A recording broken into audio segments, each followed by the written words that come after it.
Shabbat Shalom, everyone. It's so Shalom. fabulous to be together. Let us begin by thanking God for the gift of learning Torah together.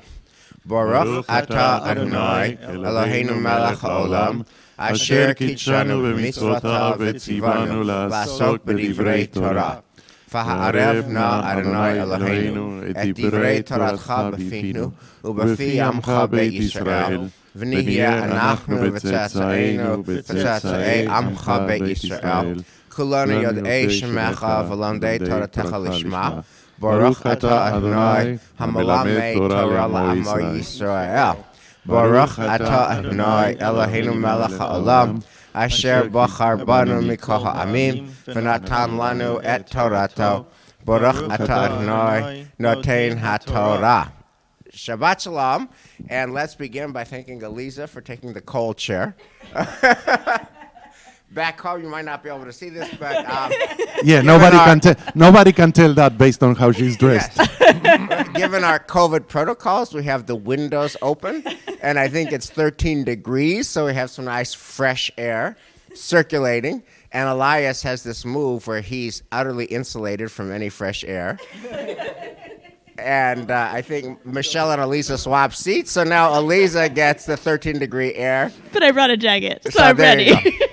Anyway, Shabbat Shalom, everyone. It's so great to learn with you. I do not have a coat on. Right, and you are farthest from the windows. So good Shabbos, everybody. I wanted to... we have a treat in store. We have a presentation from Elias about his new shoes, but we'll get to that in a minute. But I wanted to just kind of frame the basic question for the day, and this is a question that I have been marinating on for about 2.5 months. In our sisterhood class, which meets on Tuesday morning, we've been studying the book by Doris Kearns Goodwin, Leadership in Tumultuous Times. And she presents the rise to the presidency and then the presidency of, and by the way, how each of these figures had to overcome deep personal depression on their way to the presidency, and then the presidency of Abraham Lincoln, Theodore Roosevelt, Franklin Delano Roosevelt, and Lyndon Baines Johnson. And each of these 4 presidents has, at a high level, 2 dramatic things in common. Number one, they're amazingly impressive presidents and incredibly effective presidents in, her phrase, tumultuous times. Abraham Lincoln preserves the Union. That's pretty good. He emancipates enslaved people. That's pretty good, right? And yet, the other thing that they all have in common is they're not only not universally loved at the time, but they are hated by many at the time. So Abraham Lincoln preserves the Union and frees emancipated people, and you would think, oh my God, he's amazing, everybody would love him. No, lots of people didn't love him.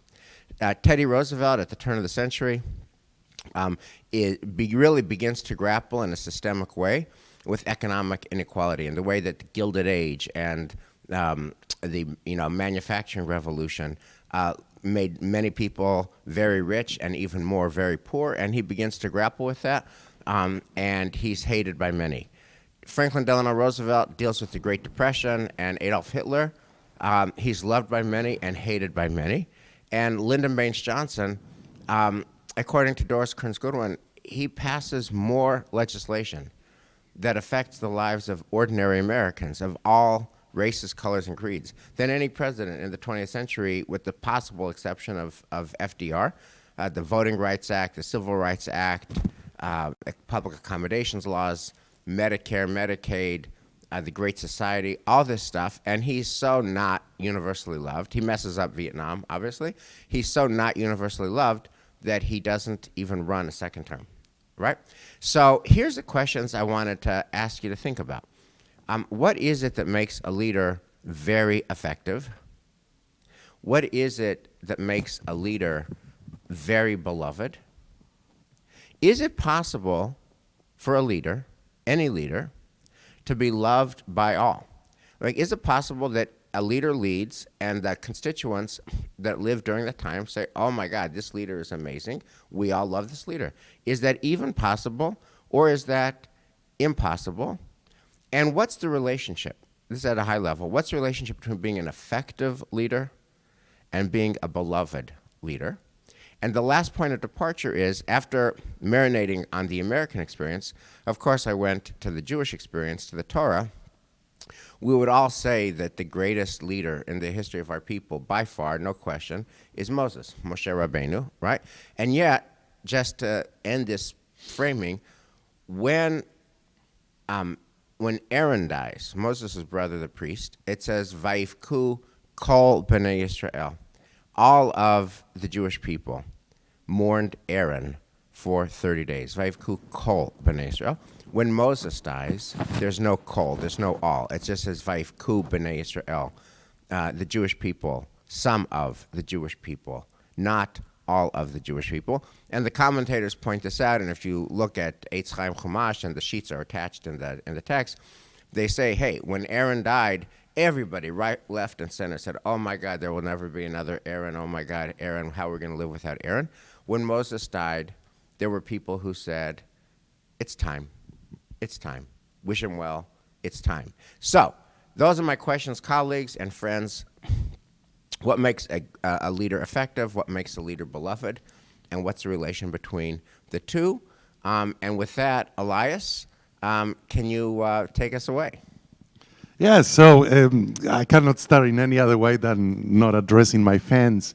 So, some people mentioned that they couldn't see with the camera, so I'm going to get closer.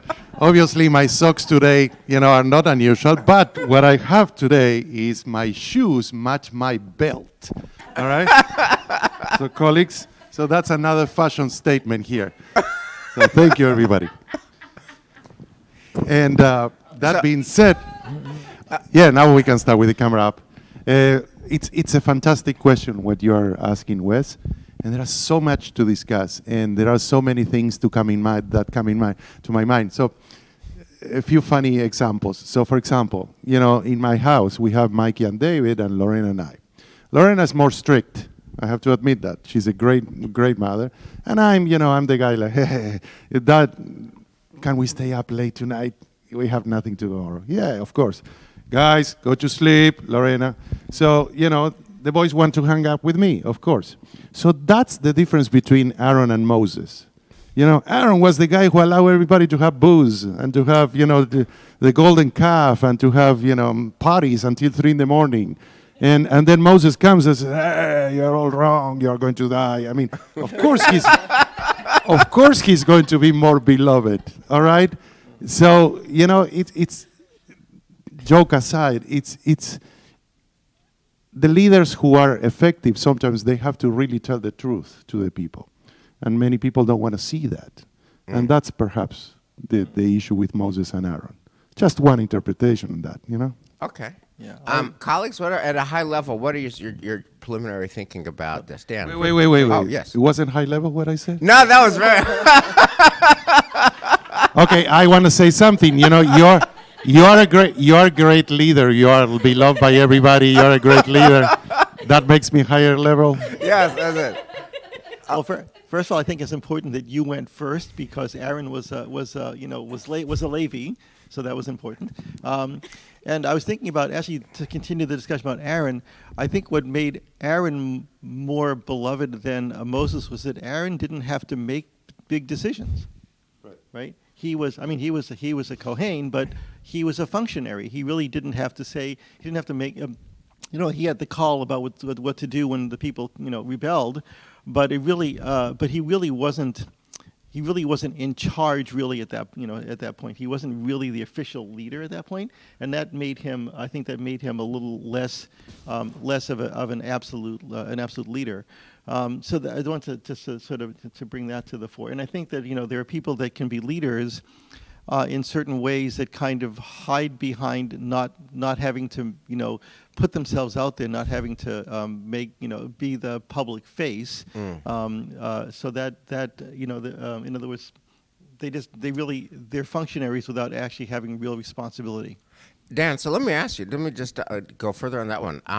Does that suggest that if your leadership means, making real choices and encouraging your people to make real choices and saying no to the 3 o'clock in the morning party, etc., that that's incompatible with being beloved. In other words, what your comment suggests that to exercise real leadership is almost by definition to not be capable of being loved by everybody, because to exercise real leadership means you have to say no, you have to confront hard choices, you have to make people confront trade-offs and sacrifices, and they don't like that. People like yes, they don't like no. Right. And therefore, part of a leader's job is to know you're not going to be loved by everybody. Yeah, I would say absolutely. Absolutely, yeah. Michelle? Elias, thank you for the opening of class today. You totally lifted my spirits, and I think you're certainly right on about Aaron. I mean, when Moses comes down the mountain, Aaron has totally given in to everything. It's really exercised terrible leadership there. But if somebody doesn't say no, of course you love them. I totally accept. Is that the dynamics in your house between you and Mike? I am not telling tales out of school. But so I accept that read 1,000%. I couldn't agree with you more. It's actually the read on Moses that I'm struggling with, because I find, the commentators and you this morning, Wes, have made such big hay out of the word kol, right? And of course, that's what commentators do. They say, look, it says kol there, it doesn't say kol here. But I'm wondering about Moses, if it's not a reflection on how beloved he was or how not beloved he was. Although, of course, Moses, from the moment he's identified as a leader, does not seem to anybody to be cuddly as a leader. He himself says, I don't know how to do this thing. And he's got problems with his families. And so there are all kinds of reasons that he might not have been kol. But I also think the Israelite people at the time that Moses finally dies have actually come to a really different place, and it has to do with that Aaron moment. When Moses went up the mountain the first time, the Israelites lose it. They don't know what to do with themselves. They can't imagine being able to worship God without Moses. But somehow through the golden calf episode, when they come down, they realize, well, wait a minute, we've got to handle this. We can't continue to lose it when our leader leaves. And so the second time he goes up that mountain, that time to die, not that mountain, but another mountain, to die, they have to figure it out. In some ways, I don't know that it's a reflection of their love for him, but of his legacy. And the fact that B'nai Yisrael, the children of Israel, are kind of forced to say, okay, now we need to figure out what the next thing is for us. And they're tied up in the next thing. And so it's not that some of them loved him and some of them didn't love him. It's that all of them, not Kol B'nai Yisrael, but B'nai Yisrael, the full people of Israel, have to actually figure out what the next move is. In other words, what I hear you saying, Michelle, is that the children of Israel evolved and deepened. Right. From the golden calf to the very end of the Torah when Moses dies, they got tougher, they got more mature, and as a result, their experience of life without Moses had changed. Yeah, and they're in a very different place. I mean, Moses is able to live a length of days. Right. He's able to give over his legacy. Right. I don't know that you have to necessarily see it as a point of conflict. Right. That word kol isn't there. Okay, so that's a nice interpretation. I mean, and I'm sure it's legitimate to say that Very high level. that they evolved. But when you look at when you actually read the story of the golden calf sin, which is the main story that pits the two leadership styles, Aaron says yes to their wild side, and Moses says no. Okay, and Moses holds him accountable. So I just want to pause for a second and digress, talking about our own life. There's so much more to talk about, and Elise, I want to hear from you obviously as well. But do you ever say no to people at Temple Emmanuel? I mean, does somebody ever say to you? I teach teenagers. So talk about that. I mean, can you say no in ways that they that they respect? How do you say no, a principled no, in ways that, is it possible to say principled no in ways that don't cost you affection and love? And can you talk about the relationship between our saying no and our being less loved? So I think that there's something about being an insider versus an outsider that comes up with Moses and Aaron, and it answers that question as well, which is that Moses is an imposed outsider who doesn't understand the people's experience, who doesn't relate to them in the ways they want to be related to. He doesn't spin things beautifully. He doesn't know how to speak in a way that engages them.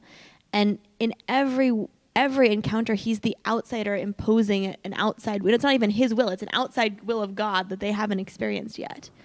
And I think that dynamic, Aaron's an insider, a total insider. And I think that makes all the difference when you feel like you're on the same team, that you have a shared purpose, a shared goal, that the leader gets you and sees you, right? Like, it's the difference,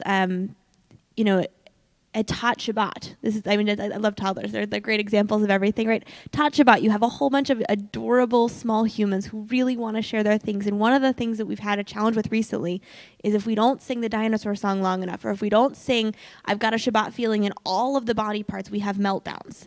And there's a very delicate balance of getting a toddler to be like, we're going to move beyond the dinosaur song without a meltdown. For those of us who don't know what the dinosaur song is, namely all of us, what's the dinosaur song? There's a dinosaur knocking at my door. Knocking 1, 2, 3. There's a dinosaur. Anyway, it's a crowd favorite on Tot Shabbat. It looks like you are the only one who doesn't know. Okay. and you have to sing that at length, or else you have. It's very important. The toddlers are very attached to their rituals. It's very important, and one of the things that we've experienced recently is like if you don't get enough of it, we have meltdowns. And it's like, actually, I kind of feel like we should make Temple Emmanuel commercials of these meltdowns, because it's like, I need to sing more Shabbat songs. It's just like the best meltdown ever. But I digress. The point is that you can, right, there's a way, if you just say like, no, we're not doing that Shabbat song, you're guaranteed meltdown. If you say like, really great, we'll come back, or you engage, like, I hear that you want that, and I see that you want that, and is it okay if we sing this other song that I know you also really like? You can get toddlers to move along. It's the same way with teenagers, the same way with adults, right? We want to be seen, we want to be heard, and if the no is, I see you, I can validate why you want that, and here's what I'm thinking about, how about if it's a really different feeling than you're wrong, no. And I think Moses kind of suffers from the... Right. You're wrong, no. By the way, Alisa, thank you. It's like so much to think about and so profound. And it explains something that is true about our fair city of Boston that I've never totally understood, but you helped me frame it, which is Boston mayors all have Boston accents, right? Boston mayors all have Boston accents. Mayor Menino, may he rest in peace, had a real Boston accent. Mayor Walsh has a real Boston accent. And I think the Boston accent is like it's an insider-outsider thing. Like, I'm of you, and I'm of you. And that's really helpful. Elias, you were going to say. Yeah, so from early age, I loved singing in synagogue, right? That has been always my passion. I found the combination of singing and Jewish music, the path for me and my calling. And so I've been always enjoy this in all the aspects, but the aspect that I enjoy the most is that sometimes people come to me and they say, Cantor, why are you singing that melody? And I said, it was Wes's decision, it wasn't my decision. Or sometimes they come and they tell me, Cantor, how is it possible that my kid is not reciting the 36 verses of the Haftarah and you're only teaching half? Wes's decision, it wasn't mine. So, I love that, this idea that I can smile and sing and teach and nothing bad happens to me. And all the hard decisions are on you. So I love that. Thank you, everybody. It comes with being a Levi. Right. No, but now, on a serious note, I think that what it's really difficult to master in general is to have the combination of being strict in a lovingly way. For any leader, the biggest challenge is to be able to show the truth to people and to be strict and say, okay, here's the line, but doing it in a lovely way. And to be able to craft that is the most difficult thing. Right, and if you think about the sin of the golden calf, you have lovely way but not strict, and you have strict but not lovely way. I mean, Aaron just says when they say we want an idol, he says, give me your gold and we'll make the idol. And you have Moses who comes and, kills a bunch of people and has them kill other people, et cetera, et cetera. So how you do strict and lovely at the same time? So, can I ask? So I have a question about the gold. So golden calf incident is always read as very bad, but to me, it's very good. And I think the reason it's very good, it goes counter to everything, but Aaron sees that the people are never going to accept God. They're never going to accept what Moses is telling them unless they have their own personal experience of why they should follow God. The positive hasn't worked for them. The God saved us is not working for them. They're just still very ornery, and it's the experience of putting together that calf and the consequences that follow that I think shift the narrative in the desert. And so I think Aaron is actually a really very savvy leader that he understands, and he's like, okay, this is the only way we're going to get there. I'm with you. Or he understands that he has to survive this, and the people are out of control, and there's a time to pick your battles. What's really interesting, I just went looking through this text. Did you include the Rashi, and I'm just not seeing it here? Because one of the things that I noticed about the Rashi with Moses when I was studying it online is that Rashi makes a big deal not out of the kol, but out of B'nai Yisrael, and the idea that he had all the men with him. Moses got all the guys, but the women, he says this is actually a gendered thing. And if that's the case, if we can go back to in this case it's specifically B'nai Israel, the sons of Israel, whereas before it was kol, that means the women too, then actually the women's participation in the golden calf becomes actually really relevant. What did the women do? They gave over their jewelry. They gave something of themselves, and therefore Moses is coming down and saying no to the golden calf was essentially a rejection of what the women felt that they could give to God's worship. We could go probably deeper there, but do we have the text? Yeah.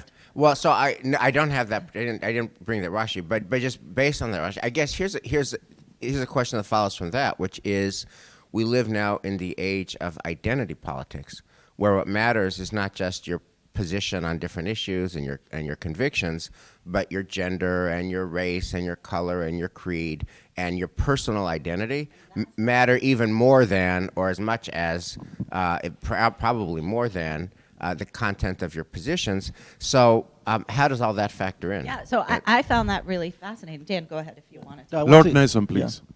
I want to go back to that because I'm going to disagree with Rashi. I mean, it's an interesting read, but then he's also ignoring the grammatical import of the Hebrew, which is B'nai always includes everybody. Right. And I was thinking about that with Aaron, it's Kol B'nai Israel, because with Moshe, nobody rebelled against Aaron.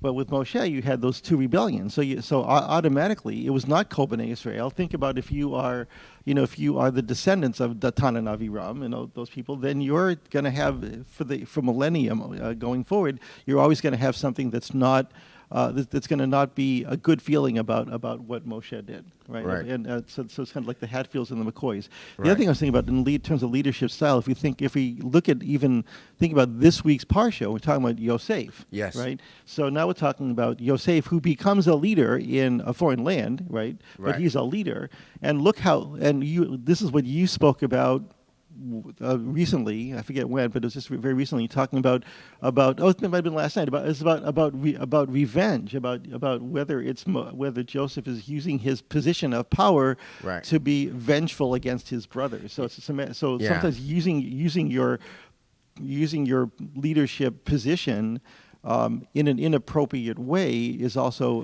a way that you don't become beloved. Yeah, so let me just, I want to thank you for that, and we'll come back to identity politics in a second, but I want to just, the Joseph story, which I brought, is not only because it's in the portion, but also because it's a crystalline example. It's just a perfect quintessential example of a person who solves a really horrible, deep problem with technical skill and technical efficiency, and yet ends up being, I think, pretty much hated. So let's just double click on this, right? So what's the problem? The problem is famine. And sadly, we have lines outside of food pantries at 4 a.m. I remember reading this book about North Korea during called Nothing to Envy by Barbara Demnick, Nothing to Envy. And it talks about, like, what's the experience of famine? The experience of famine is, first of all, it goes on. So your cupboards are empty and you can't go to the grocery store because there's nothing in the grocery store, and you're getting hungrier and hungrier and hungrier, and you're eating, you eat through all your supplies, and then you eat through the canned goods, and you're hungry. Mom, I'm hungry. Dad, I'm hungry. Mom, I'm hungry. Dad, I'm hungry. I'm hungry. And it's torture. It's torture. And Nothing to Envy by about North Korea in the 90s, millions of people in North Korea die.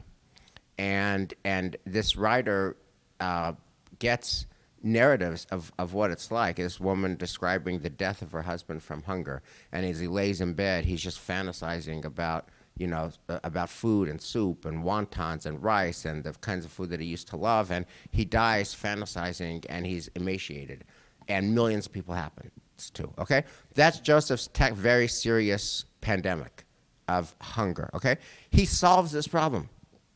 And because he solves this problem, Egyptians can eat. And according to the narrative of the Torah, they're the only people who can eat. Everybody else has to come to Egypt to get food, right? So you would think, here's a guy who solves the worst problem ever, like dying from hunger is the worst, right? And he solves it in a colossally successful way. We have food, and in fact, we're the food capital of the world, and we have enough for the world. And you would think the guy's beloved, but the text suggests that he's hated, and that when he dies at the beginning of Exodus, the Egyptians can't wait to enslave his descendants. There's a missing part of that story, though. Right. Okay. So, Aliza? He solves it very well, but he also moves Egyptians out of the choices. He takes them out of Chestnut Hill and Newton and moves them into the least choice. I mean, it's like worse than any of the worst neighborhoods in Boston. It's not farmable land. It's not land that can support their missions. And he puts his family into these beautiful mansions that he's taken from other people. And then he's not equitable in his approach. So on the one hand, yes, he saves everybody from famine. On the other hand, he creates a lot of resentment and anger, and very likely his actions and his discrimination against Egyptians and his favoring of his family over the Egyptians probably creates the kind of resentment that leads to enslavement. Right. Yeah, and also, by the way, I mean, he effectively enslaves the Egyptians. Right. Right? Yes. So I think that's probably the more significant challenge, is they started out having their own, their own life, their own ability to control their destiny, and then Right. they end the famine completely enslaved to the government of Egypt. Right. So I want to, yes. So, and if you look, for a second, this is the first page, page 1, the way that the Torah frames the severity of the famine and the process where Egyptians say, hey, we're hungry, can we have food? And he says, give us your money. And they give him their money. And we're hungry, can we have food? We're out of money, then give us your animals. Okay, here's our animals. We're hungry, can we have food? Well, then give us your land. Okay, here's land. And now they've given all their food, all their animals, all their land. We're hungry, can we have food?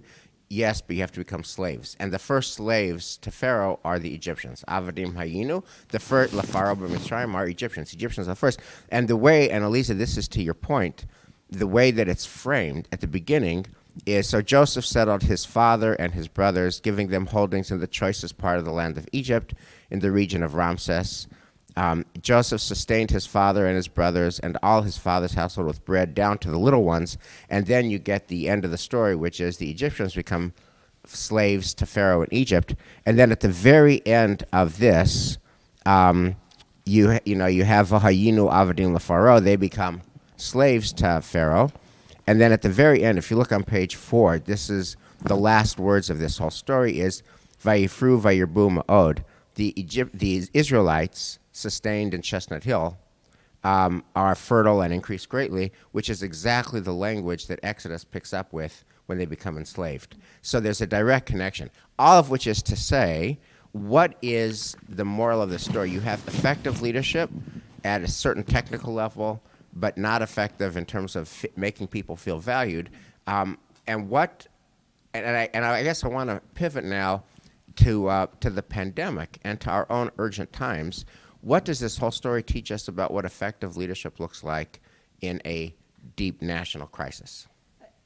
Can I just Yes. linger for just one moment back By with all Joseph? means. Because I think some of the lack of Joseph's effective leadership, or at least the lack of his ability to become beloved by the Egyptians, has to do with his own personal characteristics. And there's a lot of Animal Farm-esque stuff going on here. Like, there's the ideal that we're all equal and we're all going to get a particular share of this bounty that has been saved up. And then there's the reality that actually my family is going to get the favor ahead of the other people. And I think time and time again in history, as we've seen those who have sort of ideals of egalitarianism and ideals of equality in terms of political government, that those wind up becoming eroded by some basic human instincts to take care of me and mine. And you talk about the pandemic. Right now, the article I read yesterday was all about vaccine distribution. Say more. And how are vaccines going to be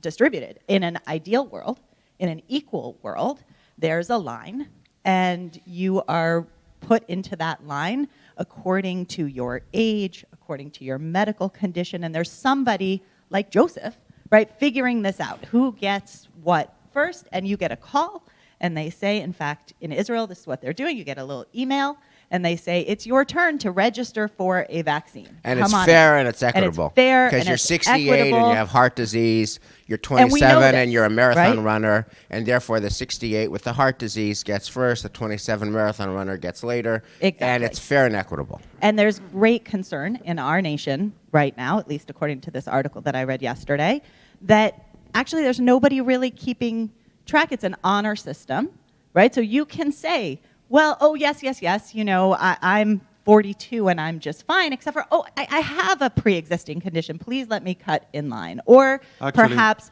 money yes. can, or perhaps you don't even have to have ranked if I you know the read right an article person. last night before Shabbat. That You are so holy yes, that all you study is, all you thing you read is Chumash on Shabbat. that's it. And it was about your beloved land, California, Yes. where very wealthy people are calling hospitals to Right. say, if I give a big donation to the hospital, Correct. can I get the vaccine? Correct. So And- that article covered exactly those types of challenges, or those who are, for some reason, either because of their wealth or because of their fame, that they should Yes. get this. So and, can and I with want to answer limited your question. vaccines- I Yeah. want to answer your question. So, first of all, I want to say something very high level. Can I change chairs with somebody? I'm freezing here. Next week, Elias. That was very high level. No, the point is that we have to go one step behind in order to think about what an effective leader is in terms of the pandemic. And that is the idea that everybody is going to agree with that leader, whatever decision that leader makes. And that is almost impossible. Well, That is almost impossible because, as we know here in our country, there are so many people that don't align with what we see here in Massachusetts, with the science and with things like that. And think about great leaders in the world, in history. Think about our own, Rabin. He was assassinated. Right. And I mean, this idea that a great leader will lead the nation and everybody will be behind that person, it's kind of utopic. And I don't believe in that. Can I jump Yeah, in here? Because I think please. there's a really important real world example in New Zealand. Like, I think, I know it's freezing in here. I recommend bringing a winter jacket. Are It we makes the stopping class. the Turns out Talmud there classes? are no chairs. You Are Are can we stopping Talmud classes for a while? Yeah, keep going. So anyway, so the Prime Minister of New Zealand really put in very strict preventative measures and ground the economy to a halt and put everybody on lockdown. And interestingly, she was the only country in the world where her approval rating spiked afterwards. Like, as opposed to every other country where people are resentful and angry, she managed to create a narrative of positivity and people working together and joining together. And as a result, they were able to really quell their spike and have had incredible success. It's interesting that I think, and this is like a gender question too, right? I feel like if she was a man, there would be a lot more discussion around the world about like looking at her policies and trying to emulate her policies. I feel like the way that she created that was she very much was put herself with the people. She very much created an equitable structure. She very much made it clear that she was with everyone, and that was what made it successful. So can I ask you a question? That feels so. It sounds like she was fair. She was equitable. She created a positive energy narrative. She got people to buy in, right? Why isn't that done more often? Why would Joseph do this? Like, it almost feels predictable that if you're going to steal people's land in Chestnut Hill and give it to your family, that it's not going to end well. And yet that model seems to be more common than the New Zealand model. Why is that, Elisa Berger? Well, I think Joseph in many ways is reenacting the trauma of his childhood, only now instead of being the recipient of favoritism, he's giving that over. And I think that many of us, right, are limited by what we have seen and what we've experienced. Certainly if you grew up in American politics, it would be hard to imagine a political world in which everyone's working together and in which we are reaching across a divide to create shared hopes and dreams for the future. That's just not what we see. So we're always reenacting the traumas. Yeah, and also think so. something Yeah. that is very important that we can tap and perhaps not part of this discussion is this idea that power in many cases corrupts. Right. Right. And for example, it comes to mind right to me. More than a decade ago, Brazil had a president called Lula da Silva, and Lula da Silva won an election with 85% of the votes. A legit election? Yes, 85% of the votes. Where do you see that? It's impossible. And then years later, he was very corrupt, and he had many troubles with the law and many things that he did, because that power, that ability of being seen by 85% of the people, you are a great leader, really got Correct. to his mind. And then he was, that's it. Now on the like Joseph, now we have Bolsonaro in Brazil, who is, horrible leader, and he's exactly on the other side of the spectrum in terms of ideology. So what is a great leader, what corrupts the leaders into power, and what happens after them, like Yeah. Joseph. But So I wanna- can I we just- return to Moses for 1 second? Can we do, Yeah. we're still on Joseph for a second? Because I want to, Joseph, it reenacts his trauma. Joseph favors, etc. And here's my question. Why doesn't Joseph know better? Because Joseph, the Torah constantly says that God is with Joseph. And he's a man of faith. And when he forgives the brothers at the end, you sold me into slavery, ki lamichya shalachani Elohim lifnechem. But God sent me here to preserve life. So he's a man of faith. He's a man of God. So it seems like being a man of faith or a person of faith or a person of God does not insulate you from human conditions' worst tendencies. It seems like you could be a real schmo, and you could be kind of a thief and a brigand and a man of God at the same time. Comment. But it's not. Actually, I think looking through our historical lens, right? Joseph is a hero. He saves our people. Like, if the story is about the Jewish people, Joseph did this 1,000% right. Like, he saved his family, and that's actually what you're. Did he, or did he sow the seeds for enslaving his family? The answer is he sowed the seeds for enslaving his family. Sorry, Michelle, where are you getting Which, Michelle with by this? the way, was God's plan all along. It's very cold. Let's according to finish the Torah. class here. Right? No, actually, look, I think that the focus on our tribe, right, is actually something to be lifted up, to be valued, to be honored. It's certainly, when you, Elias, speak about the Jews of Argentina and that kind of community connection that you felt growing up there. I see Joseph trying to make that happen. And in some way, Elisa, to your comment, he experienced that, but except for he didn't experience that. In some ways, he was the outsider with his family. And this now enables him to be like fully embraced and accepted and loved by his family, which is what he sets his sight on and perhaps loses sight over leadership of the world. I know, but Michelle, a question for you. What's the cost of saving your own family when you Well, don't look clearly around? it's high. When you don't look around Right. and the others are suffering because you are saving your Right, family in a and I different think way. I think that's why in the Talmud it says that, you know, the priority is for Jews to take care of other Jews, but you Right. can't only focus on that, because Right. if you only focus on that, then you risk putting Jews in more danger because you haven't taken care of the world around you. Okay, so guys, here's how I'd like to end this class. We've talked a lot. We've talked about Moses' leadership style, and Aaron's leadership style, and Joseph's leadership style, and they all live in tumultuous times, to use Doris Kearns Goodwin's phrase, and we have the pandemic swirling in our background, and issues of equity and distribution and vaccination, which are literally life and death issues. Here's my question. When you look at these cluster of texts, what's the essential takeaway? If you come home and your loved one says, hey, what did you talk about in Talmud class? What's the takeaway? What would you say is studying the leadership styles of these biblical heroes, and connecting it to the pandemic that we're in now? You know, it's 13-degree air in our room, and you're wearing a jacket, because that has to be. What's the message of these texts to our time? I'll start with you, Lisa. We'll just go around. In a word, or in a sentence or two, what's the message of all this to our time? Know from whence you come so you can chart a potentially new course, or be clear if you're charting the same. Elias. Being a leader is very hard. That's the reason I'm a cantor.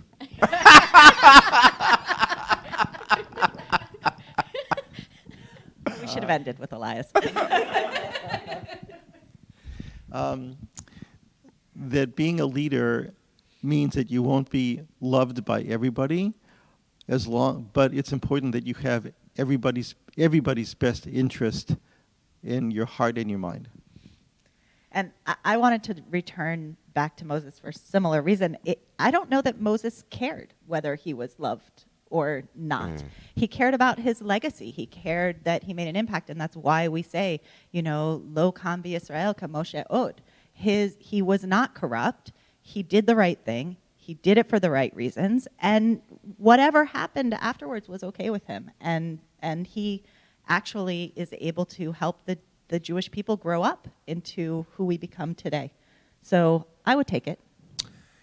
Thank you. So, amen to everything you say. What comes to my mind thinking about this is, our member Larry, has been running universities for 20 years, and he's been teaching other younger presidents how to run universities for 20 years. And he once told me that one of the things that he always tells new university presidents, which I put this in the email teaser, is if you want to be loved, get a dog. And he says that if you're really going to run a university, you can't be universally loved, because university presidents have to help their community make hard choices, and not everybody's always going to be happy with you, and that burns tread.